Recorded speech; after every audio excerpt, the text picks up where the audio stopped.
Hello, everyone, and welcome to another episode for the month of August. I'm your host, Gabriel Garcia, otherwise known as the Wandering Quill and the Wandering Scribe. Welcome to a very special episode in the Histptians Lounge series. My guest today is a returning guest making her second appearance on the channel. Now, if you remember, I had this guest featured on my channel in their first ever interview. And not too long after that, I was featured on their YouTube channel discussing the Battle of Cannae in 216 BC during the Second Punic Wars and discussing how that battle almost went in the Carthaginians' favor. And it was a fun episode. It was a fun discussion. I absolutely loved it. My guest has been hardworking. She has made a name for herself. She's gotten published in the Historians magazine. She's been working on her brand. And in today's episode, we're going to be talking about a period in history during World War II, which has been immortalized in newspapers, documentaries, and so forth. And that is the London Blitz. But as opposed to talking about the military side of the Blitz, we're going to be shedding some light on the civilian life and look at some unsung heroes during the Blitz and really understand why the London Blitz is more important than we give it credit for. So, without further ado, let me introduce you our returning guest, fellow podcaster, fellow historian, archaeologist, Instagrammer of book and trowel, and all around amazing person. Let's give a huge round of applause to Kay-Leigh Hunter. Kay-Leigh, thank you so much for coming back on the show. Thank you for having me back. Awesome. So, as a little refresher, Kay-Leigh, can you tell our viewers and listeners what you've been up to since the last time you were on the show?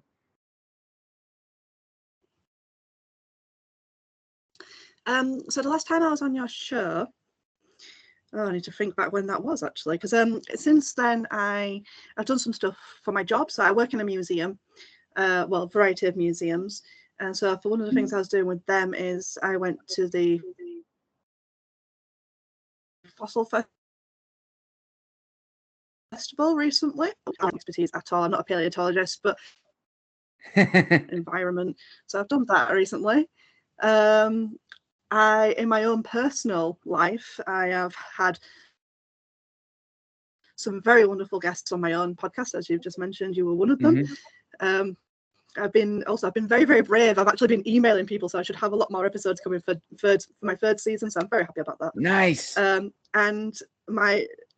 really looking forward to that. And my most moment that's happened this year that I'm really proud of is I had an article published in the Historians magazine for their 80th anniversary edition, which was to do with D-Day. And I'm so happy that I've had to do that. So my article is about an American writer who was the only female present on the beaches of Normandy at the time of the landings. Because obviously women weren't meant to be there. There was women at D-Day because obviously you had nurses and stuff like that, and you had nurses that came after. On the beach itself, there was a woman called Martha Gellhorn. She's an American writer, and she shouldn't have been there, in all honesty, because she was not given permission. Originally she was, but there was a lot of complications, so she wasn't given permission to be there. But so she went and she dressed up as a nurse and she went onto the beach. She wasn't on it for long. She was on it probably maybe like an hour or something, just helping get soldiers off. But she actually was on the beach at the time of the Normandy landings. And she wrote about her experience in a book. What was it called? Oh, something war. I'll tell you it later when I remember what it's called. But she's a pioneer basically. And since she's been around, there is an award you can win, which just a mad for being a true writer, because she is all about getting the actual truth. So yeah, and that's an American writer. That's not an English person. That's an American writer. Wow, very that's what fascinating. Yeah, so that's what. Yeah, so that's what the article cycles on. Awesome. Well, congratulations on that. I mean, that is incredible. And I doubt this will be the last time we see your work in the Story magazine or any other magazine going forward. So can't wait for that. And speaking of World War II, as I said in the beginning, viewers and listeners, we're going to be talking about a period in World War II, which, as I said, has been immortalized in documentaries, newspapers, the survivors, generations of survivors, and so forth. And that is, of course, the London Blitz. Now, for those that do not know the London Blitz, I don't know how it's been immortalized, but that's besides the point. The London Blitz was probably the most devastating attack on Great Britain during the Second World War. The German Air Force bombed Great Britain, the cities, and all the military locations, namely the Air Force or the airfields, to try to keep Great Britain out of the war. It was devastating. Buildings were destroyed. It was constant. It was nonstop. And it wasn't just solely Great Britain. There's even reports that the Blitz even went into Ireland and even some parts of Scotland. It was very, very detrimental and traumatizing. So, Kay-Leigh, for you, in your opinion, growing up, I imagine that every school kid is taught about the London Blitz. And I'm going to make a comparison. For us in the US, we always remember Pearl Harbor, that was like the moment that shaped us, that really transformed the United States into who we are now. Would you say that in some way the Blitz sort of transformed Great Britain into the modern Great Britain that we know now? Yes, to some extent, yeah.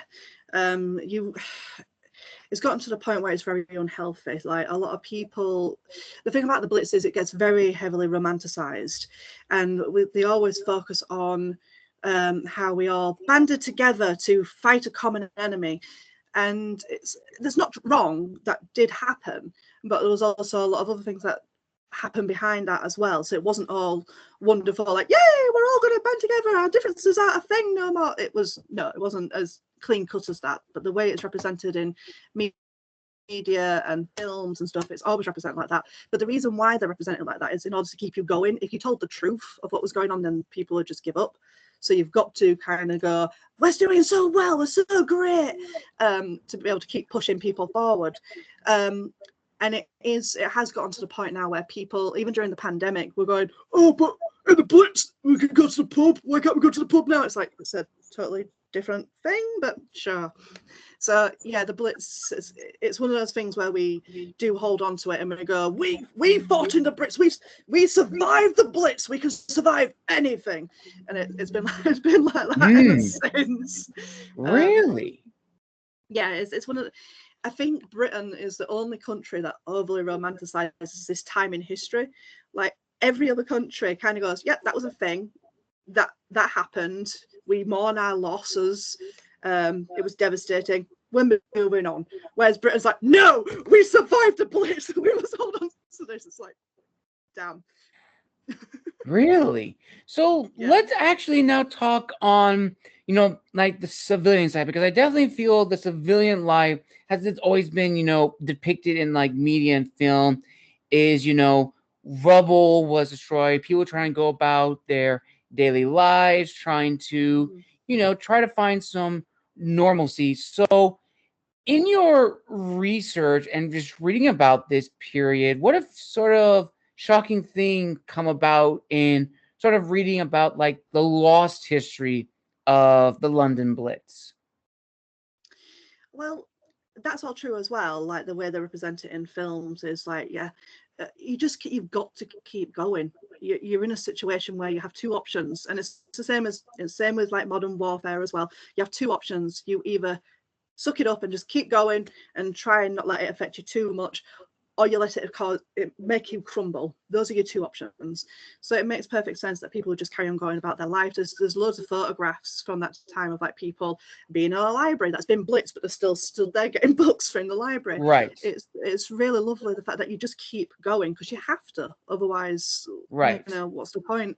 But the darker side is every single time you see that, the way they portray it as, we all banded together, we all helped our fellow man, we all helped to give this and that and all these sort of things to help people that had suffered. And that's also true. They genuinely did do that. You had charities that actually helped with people and provide them with things that they may have lost in the Blitz. Because bear in mind, you know, people are losing everything, literally the whole home.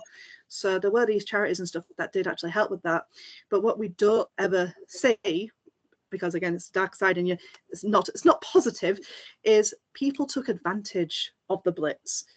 So you've got people who are doing the right thing, they've gone into the shelter because the siren's gone off, and then you have people that decide to raid their homes because it's the perfect opportunity, nobody's there, and their doors are basically open. So you get people going in, taking whatever they want. You get people just taking full advantage, basically. And there is a lot of other, because they can. It's a situation where, oh, you so desperately need these things, or I can sell you those, but for a higher price. So there was a lot of things to do with the black market. That was a common thing. But you've also got to remember that because a lot of people's homes were being lost, a lot of women lost their livelihoods and stuff. So like sometimes people lost their jobs. So some of the things that women might have done, and it was still a thing regardless, but a lot of women like turned to prostitution, for example, just to keep a roof over their head. And that's the stuff, those are the stories you don't learn about. Like there is a story of a gentleman who, I don't know his name unfortunately, but there's a story of a gentleman who was seen as this hero. He was seen as this great person because he managed to help these people during the Blitz. It kind of glosses over to the fact that it's like, well, but why was he in that area? Because the real reason why he was in that area to help these people is because he was basically raiding those houses that everybody had abandoned because they were in the shelter. It just so happened that these people were about to get blown up, and he kind of helped them. So he becomes a hero, even though the real reason as to why he was in that area was because he was trying to rob people because they were in the shelter. So yeah, there's a lot of stuff like that, but people don't ever portray that thing. Maybe they don't want to do that in films. They want to portray the nice things. So. Fascinating, because the London Blitz, or the Blitz that like affected like Great Britain, was like a few years, if I'm not mistaken. My dates are always kind of messed up, but if I'm not mistaken, generally the Blitz lasted almost like 2 years to almost like 2.5 years of like nonstop bombardment, like bombing the hell out of, the major cities and everything. And I would imagine at this time, for like the people living, that the area that they grew up in sort of became like no man's land, that there was nothing there to rebuild. And so, as you mentioned just now, that in this desperation, people had to do a lot of things to survive. And funnily enough, I think you said that you also got a book, The Secret History of the Blitz. And among that and your own individual research on this topic, are there any other like unsung heroes that you feel should be talked about in the history of the Blitz?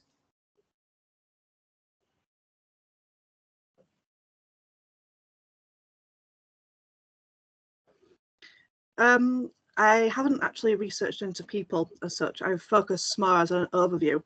Okay. But there is elements of World War II history as a whole that I find interesting. So, like, the only person that I have been researching was Martha Gellhorn for that article. Right. When I look into World War II history, because I focus more on like roles that women have done, so I'm very interested in like the jobs that women took on. So I don't know any like specific people. That's the sort of categories I focus on. So like, for example, in Russia, they actually had an air force, an all-female air force. The Night Witches. Yeah, exactly. Yeah, but a lot of people don't really know about that. And they were really good. They had the crappiest of crap planes, and yet they used that to their advantage to be able to defeat the enemy. So it's those sort of roles that I focus on, is focusing on like what is it that women did to do their part, basically. That's what I find interesting. That, and it also gets me thinking, like, you're in a situation where your husband's overseas, maybe your brother and your dad's overseas fighting somewhere. Your children are halfway up the country, hopefully being safe, and you're left in London or whatever the city is that you're in to keep going. It's just like, how do you do that? And that's what got me interested in learning about more the civilian side. But there's not any specific people that I've researched into. All right. And sort of going back to civilians, one thing I'm actually curious is that, with, again, the constant bombardment of, the Blitz affecting civilian life, I would imagine, either young children, couples experiencing this constant bombardment. And when it's over, there'll be some evidence of like PTS with them, with these families, with these people, because I mean, the raids were constant. You never know if the bomb was going to hit your area or was actually going to hit your house. And I would imagine sort of coming to adjust back to that would be very, very traumatic. So I don't know, maybe you've researched this topic fully, but maybe you may have glanced over it. What was sort of like civilian mentality as a whole, pre Blitz to, after the Blitz, trying to rebuild? Because as we say, we always try to romanticize, the Blitz, everyone coming together. But at the end of the day, people were just lucky or just thankful that they were able to survive. And I would imagine, most families were separated. Some people were probably up north, while some were still in the cities that were bombed. So you changed. You weren't the same. So has that sort of come about in your research, generally speaking? Yeah, it's just, humans are a fascinating species. We manage to keep on going, even when death is staring us in the face. We manage to somehow twist it and keep on going. And with the British, we have a like nice dark twist on things because we have dark humor. Yes. So yeah, in this situation, I think a lot of people, so like from my own relatives and stuff, is they just didn't talk about it. You just made do. You kind of just, you bottled it down and just did what you needed to do. And like, for example, a lot of soldiers came back and they were then made to go into becoming like builders and stuff and rebuild the city that they'd left behind intact and came back to see it ruined. And they were still rebuilding that sort of stuff up into like the 1950s, really. So it took a long time to clear away a load of the debris. So they were like making these massive, like really quick homes that weren't meant to last, but they have lasted quite well. Wow. But yeah, but it's just, yeah, in regards to the mentality of it, some people genuinely crumbled. There's been a lot of hospitals that had a lot of patients in it that were suffering from PTSD and various other elements similar to that due to the Blitz and just not coping because they've lost everything and everyone. And then on the flip side, you've got people that just bottle it and keep going, and they just don't share their stories. So like talking to my grandma years later, I asked her, like, what was your experience with the Blitz? Now, she was up north, so it didn't really affect her as all that much anyway. So she wasn't actually in the Blitz. But during Second World War, she wouldn't tell me anything. The most she would say is boys went to the desert and never came back. That's all she said. She never told me any other stories because she just would not talk about it. It's just what the older generation did. It's just you push it down. You push it down until it eventually until you blow, I guess. But yeah, it's the same with everybody though. If you talk to nearly anybody, most people say my grandparents never talked about it. That's just how they coped. Interesting. And then tying also back to Pearl Harbor, here in the States, we read that, after Pearl Harbor, everyone sort of joined in to help the war effort, trying to rebuild the ships. Women went into factories trying to, rebuild the Navy. trying to rebuild up the military. I'm wondering if there's almost something similar to like that during the Blitz, trying to like help, Great Britain's Air Force get back into the fight. Was there any like ever like reports or like documentation, or like generally speaking, was that sort of like a way to like sort of move away from like the destruction to get like mind focus on something else? What you mean, afterwards or during? I think like maybe like during, or like probably like during, like afterwards, like trying to move away, just trying to like get like the head out of like the guy, just trying to survive and try to get your mind off of other things, because for traumatic situations like these, as you said, like people want to like move away, they want to get their mind off of something. So if it meant like working in a factory or trying to rebuild their homes or just anything like that, was that something that happened in Great Britain? Is that something that's even talked about in school? No, we don't ever learn about that. When we learn about the Blitz in the second, when we learn about the Second World War at school, it talks about how the Blitz happened, and it's always London. It only always focuses on London, because apparently it didn't happen anywhere else other than London. It did. It's just the way it's taught. So you always learn about the Blitz is happening in London, but when you learn about it, they go for the evacuee sort of standpoint, so to help you understand it.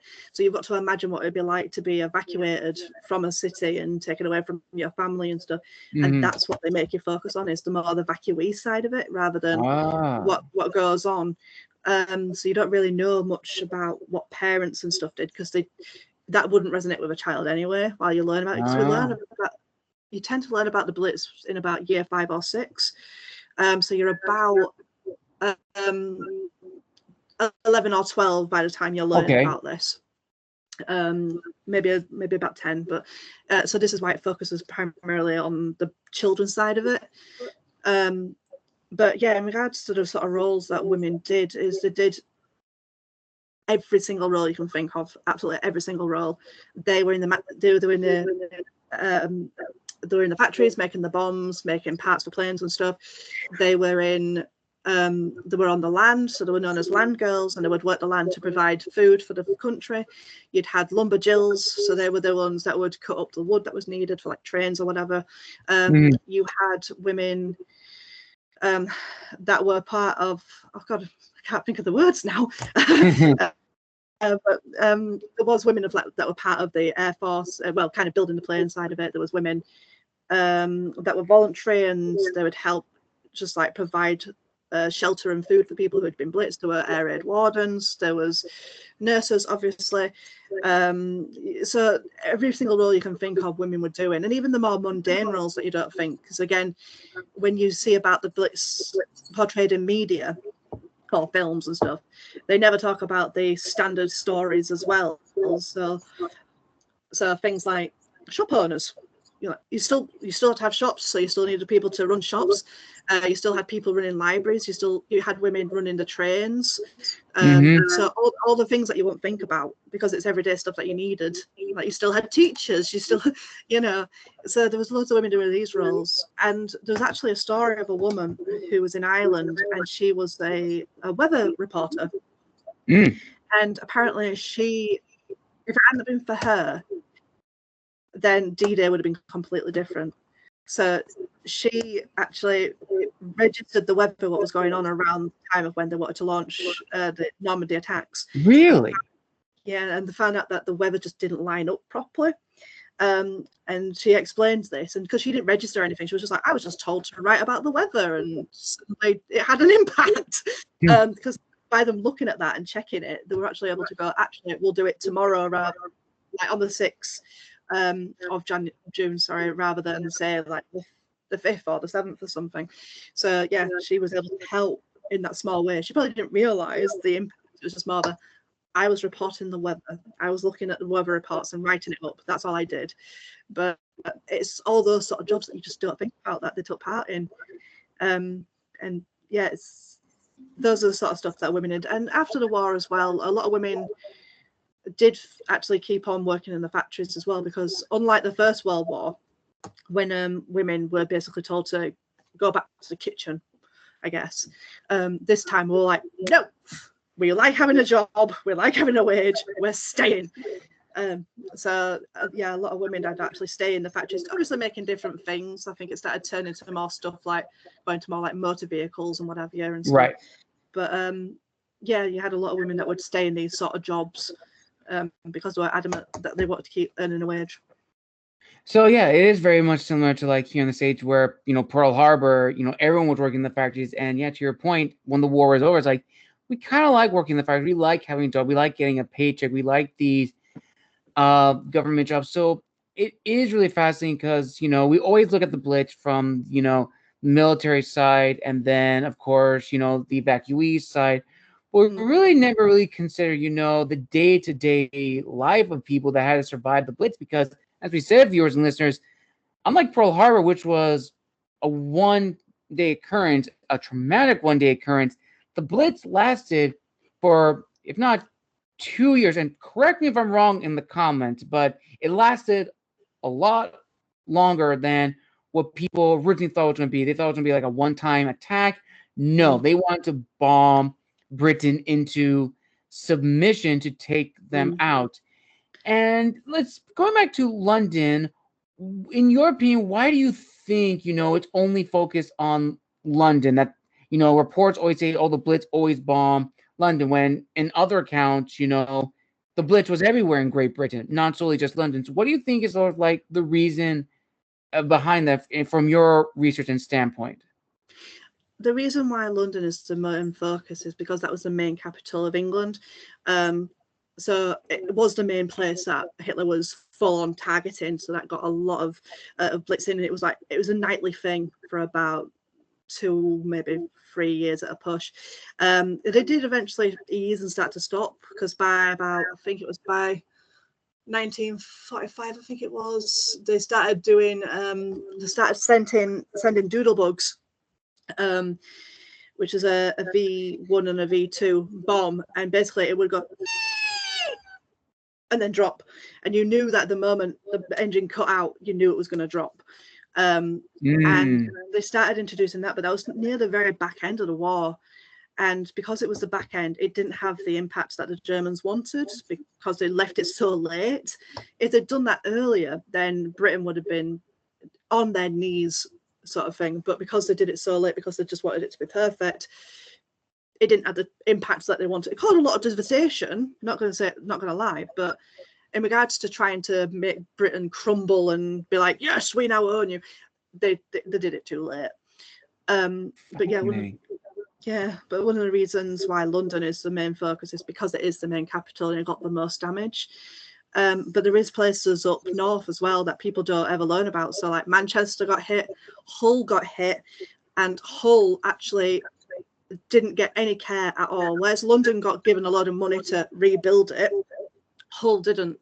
Like I've got a friend of mine who's literally only a year older than me. Bear in mind, I am 35, by the way.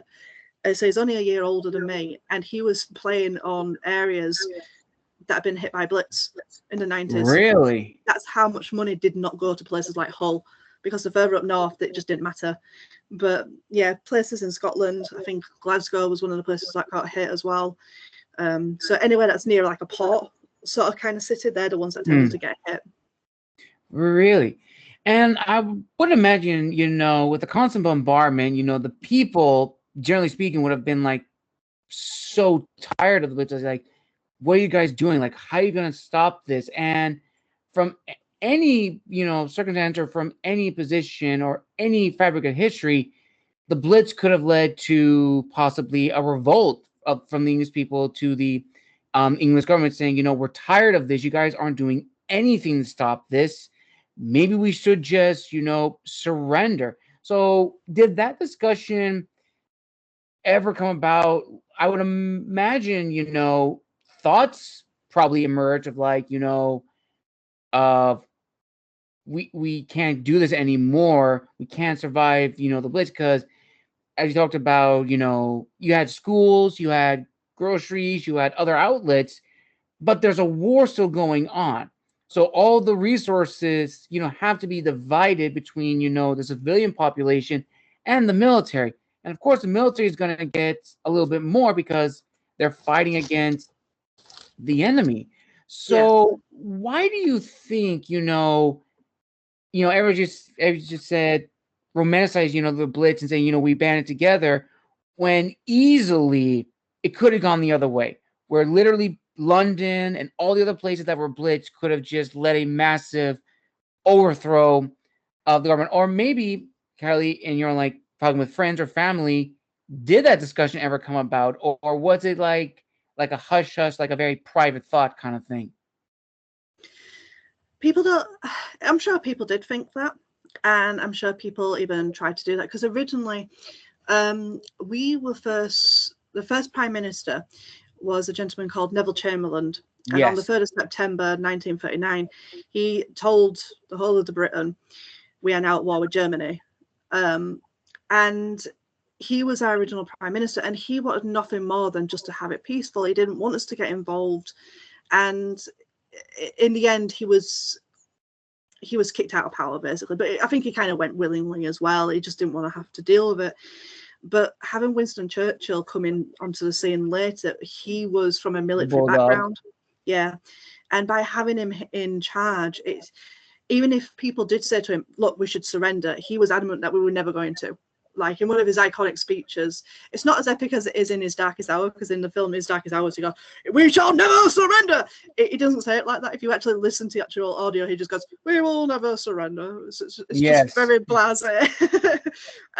But yeah, by having him in power, he was pushing us forward. So every time we needed to have that pick me up when we had like our doubts and stuff, he would come out with a speech and be like, "Britain is great, Britain's fantastic, we will keep going," and he would just keep pushing us forward. And the royal family was doing the same as well. Like they were adamant that they didn't want to be evacuated.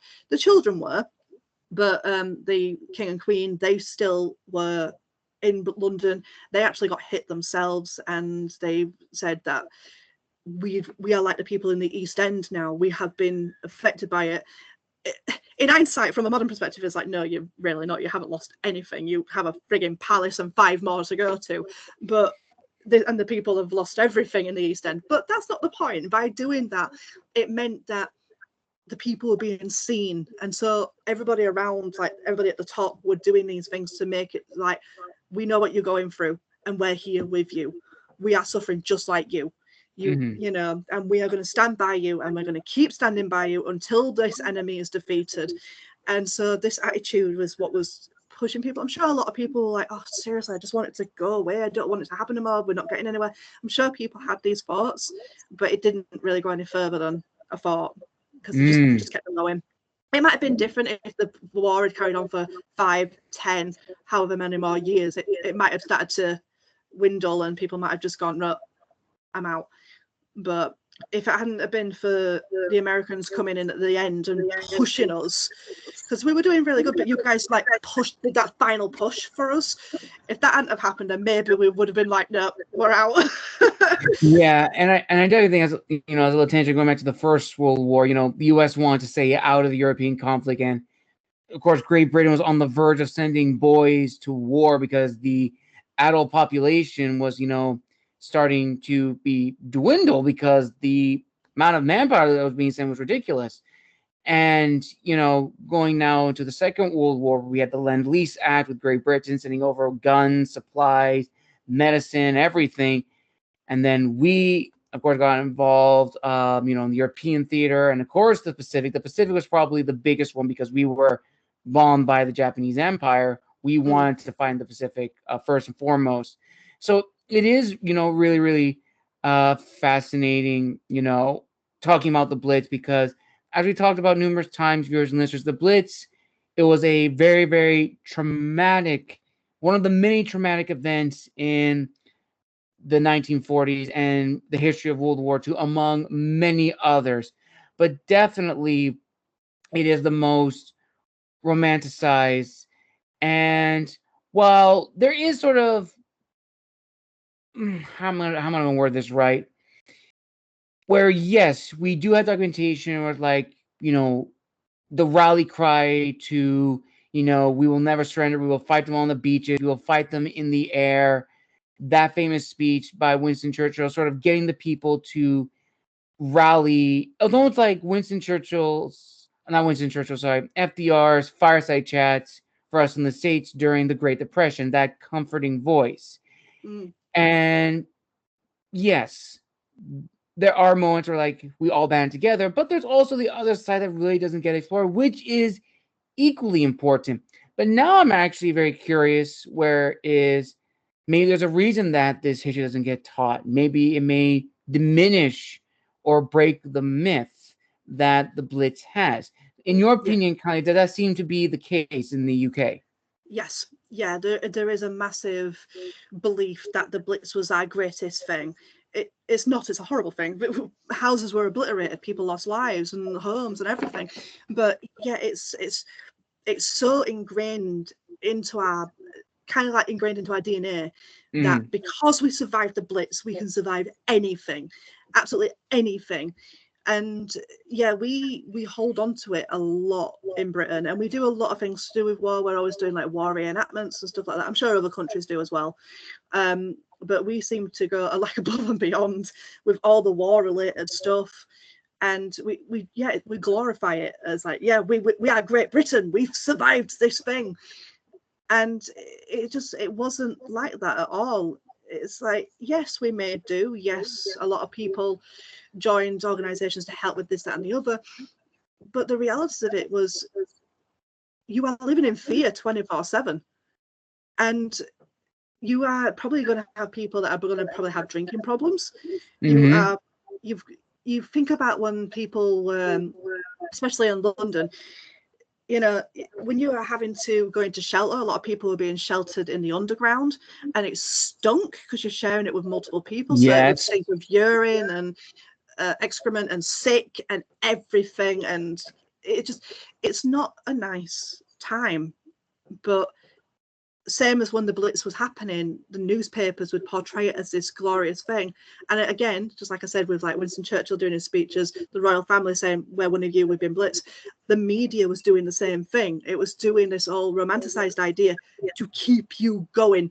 Because if you said to people, "Oh yeah, Miss Betty's house got blown up and some guy broke in while they were down in the, you know, in the shelter," if you told those stories, people wouldn't keep going. They'd be like, "Well, what's the point? My life is in shit now. Like, my home's been Right. blitzed, stolen this."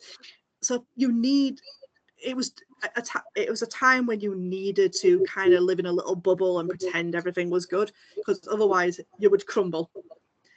And things that people did in order to kind of enjoy themselves, because I suppose one good thing about the Second World War is you live in the moment. You're always in the moment because you don't know if you're going to die tomorrow. Right.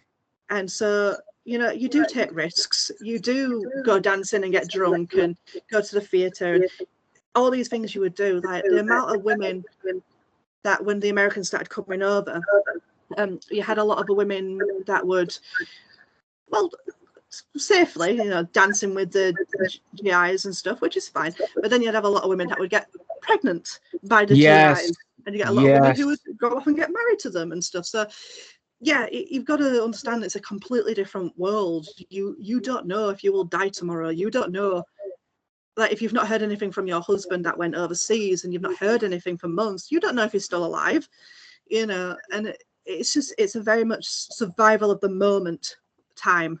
And yeah, and I think we forget about that.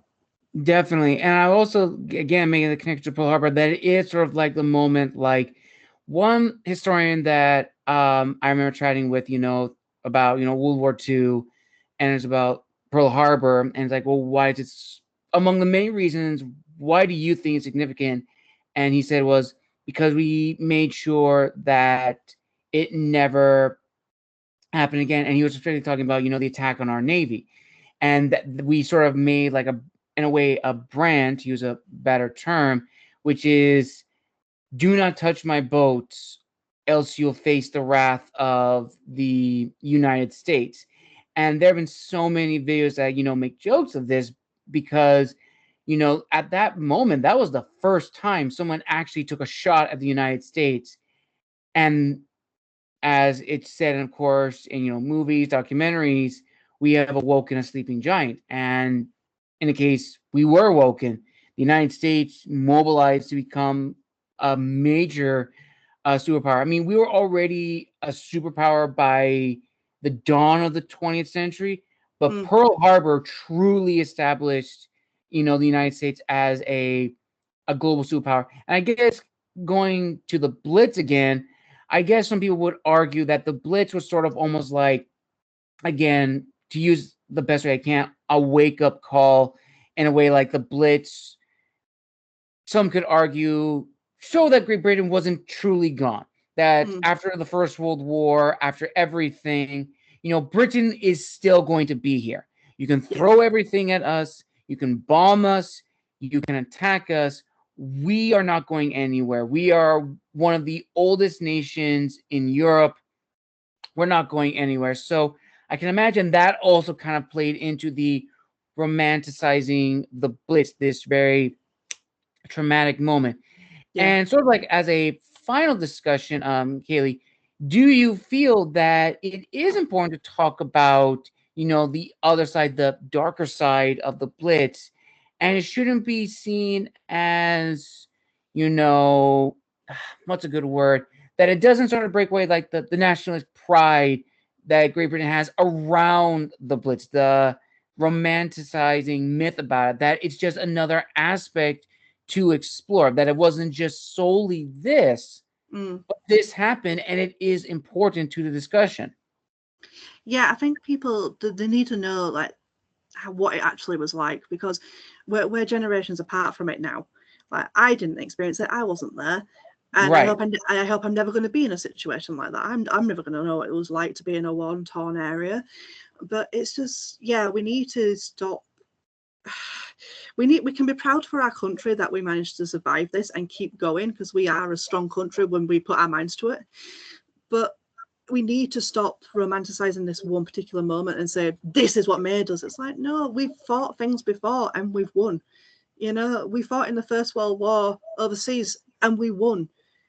We fought many battles amongst ourselves and we've won. We don't need to just focus on the fact that the Blitz was this moment, but it's we just need to know the full ins and outs, and that yes, we banded together, and yes, it was a moment that we survived, but also know it was hard, it was dark. People made choices that they probably wouldn't choose in a normal situation, Mm. and we need to understand that at the end of the day, humans will do what humans need to do, and that humans are very flawed, which is very apparent with what's currently going on in Britain at the moment. Um, but yeah, they need to know that we're not perfect, and I think this comes to people at the time kind of knew this. So like Winston Churchill ends up coming back into power again in like the 1950s, but he's not as highly praised when he comes back again, because he is a war prime minister. He is not a normal prime minister, and he didn't know how to deal with normal Mm. situations, because he was like, we need to fight. It's like, no, we don't. No, we're not in a fighting situation no more. No, that's not needed. So yeah, people need to kind of burst that Blitz World War II bubble sort of thing, because it wasn't all sunshine and roses. It was dark. People did what they needed to do. You still had people that murdered people. You still had people who raped people and things. Those things didn't go away. They've always been there. And just because we're fighting a war doesn't mean it's going to go away. Mm. And people need to know that there's more to it than just we made do amend and we went dancing. Absolutely. And this is what I've always said on this channel and for this series, usually, is that history needs context, and there are some aspects of history that aren't really touched on, but it doesn't do anything to the overall scholarship or discussion. It just provides another outlet and another voice. Same thing with the Blitz, as we've talked about, that, well, yes, this happened, and this happened, but also this. As Kay-Leigh said, it was a dark time in Great Britain's history. People robbed, people stole, people killed each other because it was literally survival of the fittest. Like, you never know what was going to happen. You didn't know if a bomb was going to drop on, your home or your makeshift building that you found, or even a part of a building that was turned into a makeshift living quarters. And for the children growing in the Blitz who weren't sent away, I mean, their innocence, as to quote a movie from Patriot, that the children will see it and their innocence will be destroyed. I can't even imagine what it must be like, for the children who grew up during the Blitz. I mean, to hear the bombs, to not know what's going on, that does something to a child, that it changes their whole worldview. And this is among a bigger discussion that can be touched on much later. But the Blitz is definitely used as a caveat to really discuss, children in war, whether they're in the battlefield or in the case of the Blitz, surviving an ordeal like that. I mean, ultimately, at the end of the day, everything needs discussion, everything needs context, and there's nothing wrong with providing a different voice. It does nothing to the scholarship. In the case of the Blitz, it's okay to talk about the other side of the Blitz because it did happen. Mm. It was a very traumatic moment for everybody, but just because we bring to light the other aspects, it doesn't diminish, ultimately what it did. The Blitz did rally the British people to fight under Winston Churchill, who was like the guiding hand. He motivated them to fight. And in the end, you could argue that the Blitz shaped modern Britain. It made them into the country they are today. And actually, let's talk about that last topic. In your opinion, Kay-Leigh, do you think that Great Britain, if the Blitz maybe had not happened, do you feel, in your opinion, that the Great Britain now, living in it, would be vastly different? Yeah, I think it would have. I think maybe not completely different. I just think things would have taken a bit longer. So, like, we've always fought for women to be able to be given a free rights to have their own bank accounts and work and whatever. And I think maybe if we didn't already have that, women being in the factories and stuff during the Second World War, then that would have taken longer as well to even recognise that what women are capable of. And I think it also means that we would still, because Britain unfortunately has this divide between the South and the North. Like, if you're in the North, you're seen as this common individual that knows nothing. And if you're down in London and the South, then you're seen as this great thing. And it's still there.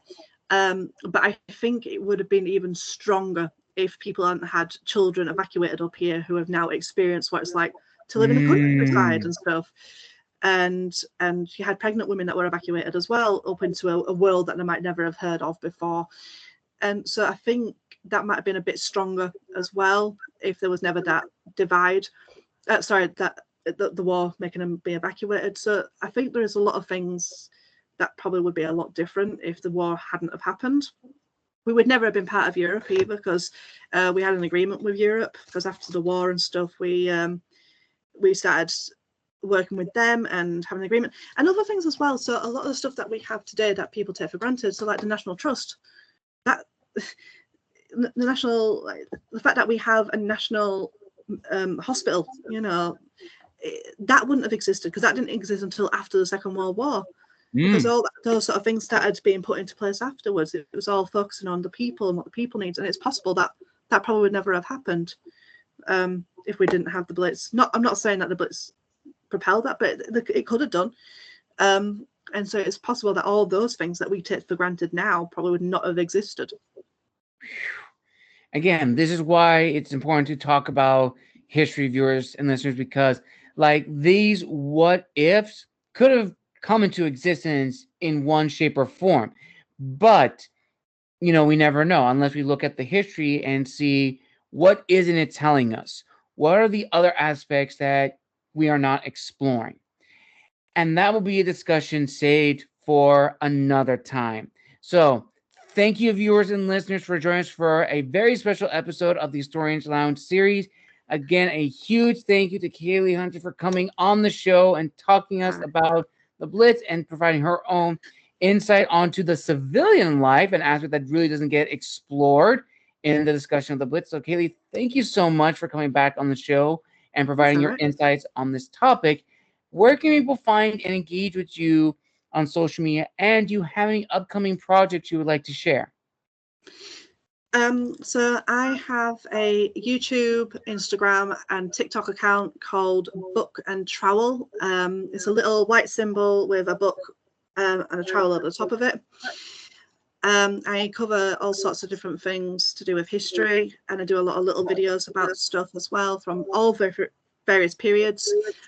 I've also got a podcast called What's Your History, which you can also find on YouTube at my channel, but you can also find it on Spotify, and you can find it on Audible as well. At the moment, projects wise, I'm currently writing a book that I'm hoping to get published at some point.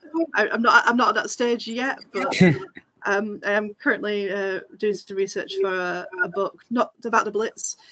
It's about the Bronte sisters, different thing, but that's what I'm working on.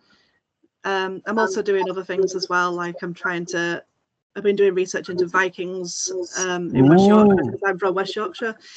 So I've been doing some research into Vikings in West Yorkshire, which I hope to present at some conference if I can, and stuff. So I've got a load of stuff that I hope to achieve in the next year or so. But yeah. Nice, very nice. I'll link all those down below in the description of this video, and also make sure to check out Kay-Leigh's article in the 8th anniversary of D-Day for the Historians magazine. Make sure to go and check that out as well. Give it a read and give it a share. Well, thank you so much, viewers and listeners, for joining us today for our second episode for the month of August. And stay tuned, because I have many more planned for this week and the weeks after. And I don't have it with me to show, but make sure to pre-order your copy of my goal, Last Angel of Earth, because for every pre-order, you will receive this custom print by me with proof of purchase. I will link it down below in the description of this video, as well as the link to my ARC applications. Again, thank you all so very much. A huge thank you to our guest for coming back on the show, making her second appearance, and definitely not the last. She will be back again very soon, hopefully, maybe sometime later this year. You never know. Just stay tuned. Make sure to like and subscribe and comment down below what was your favorite part of this episode, and what aspect in history do you think gets romanticized too much but has another side that needs to be explored. Comment down below and share your thoughts. And as always, this has been the Wandering Scribe and the Wandering Quill, signing out, wishing you all a wonderful day.